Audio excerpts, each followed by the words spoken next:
दीपक, आप और शीतल और अनुराग, ये हम बड़े प्रोग्राम्स करते हैं और आपने हमेशा हाफिज सईद के मुतालिक बड़ी बड़ी बातें की हैं।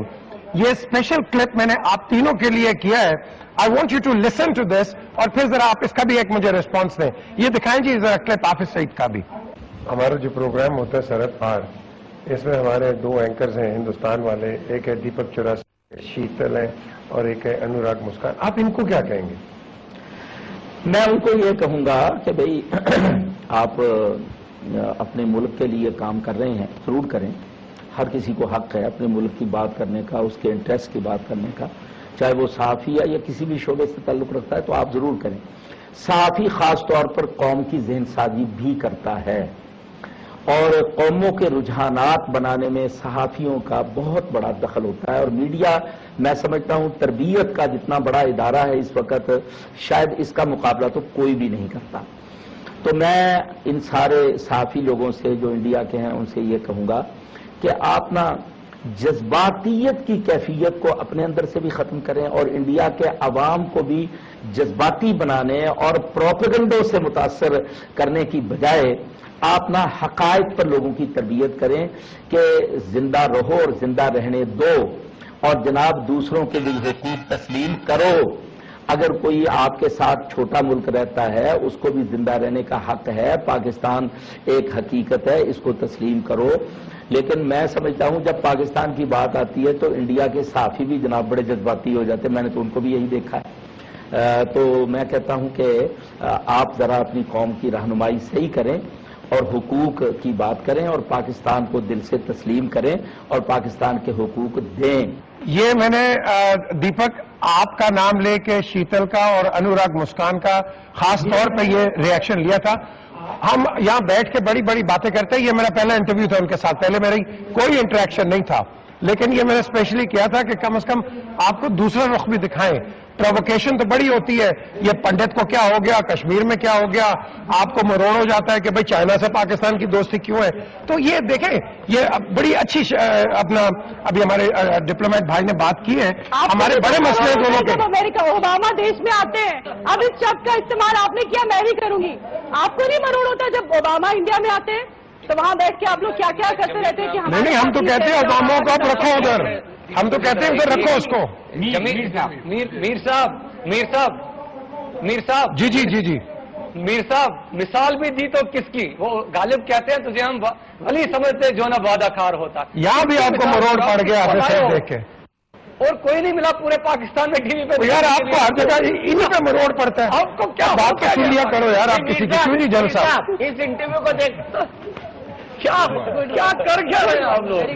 मीर साहब, मैं सिर्फ एक बात कहूंगा, इस इंटरव्यू को देखने के बाद मुझे ऐसा लगा कि शैतान साधु की बात कर रहा है। शैतान जो है साधु की बात कर रहा है। यहाँ पर आपने एक शैतान को बिठाया और वो लेक्चर ऐसा दे रहा है जैसे साधु बोल रहा हो, जैसे कोई संत महात्मा बोल रहा हो। कम से कम शैतान को साधु ना बनाएं आप। इतनी मेरी देखिए ना, शैतान को शैतान ही पहचान सकता है, मुझे तो पता नहीं है। किसी और को बुला लेते हैं साहब, कम से कम किसी को। क्यों जी, आप बताइए ये डिनाइल पे क्यों है? अभी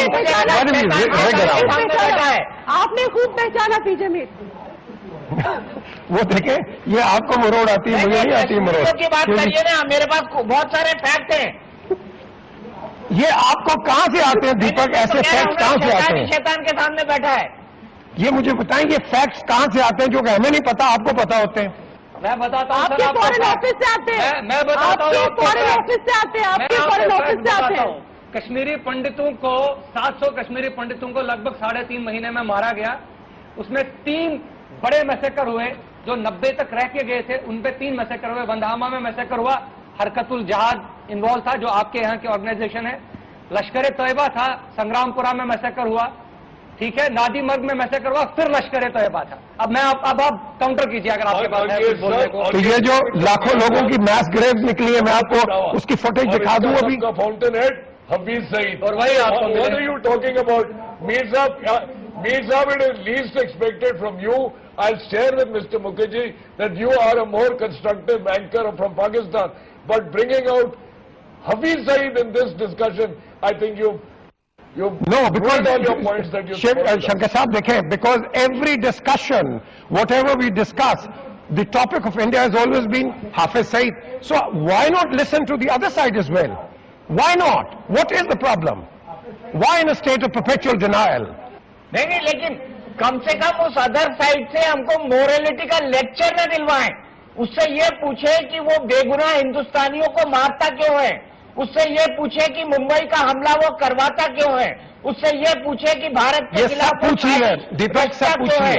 उससे ये पूछे कि बेगुनाहों को मारने में उसे मजा क्या आता है, उससे ये पूछे कि आखिरकार लोगों का खून बहाने में उसे क्या अच्छा लगता है, उससे ये पूछे कि दूसरे देश के खिलाफ साजिश रचने में उसे मजा क्यों आता है, उससे ये पूछे कि दो देशों के बीच जंग कराने में उसे अच्छा क्यों लगता है, उससे ये पूछे, उससे मोरालिटी का लेक्चर हमको न दिलवाए मीर साहब। ये दीपक आपने जितने भी सवाल रेज किए हैं, बड़े अच्छे सवाल रेज किए हैं, और ये सब पूछ लिए मैंने, शंकर मुखर्जी बल्कि इंटरव्यू आपको भेज दूंगा मैं। सवाल ISI से भी पूछे आप। ये तो आपका इंडियन सेंटिमेंटल इश्यू है ना, ISI जहां भी आप जाते हैं, वो नहीं दिखाया आपने, रश्मि को भी दिखाया, वो नहीं दिखाया आपने। बोलूँ ना, चुप कराएं। आई थिंक जनरल साहब जावेद टू से वो वाला भी हिस्सा दिखा दीजिए, बड़ी मेहरबानी होगी साहब। मैम यस, आपको पूरा इंटरव्यू दे देंगे। बोले। यस, वी विल मुझे ब्रेक के लिए रुकना पड़ेगा, ब्रेक के बाद में फिर आता हूँ आपके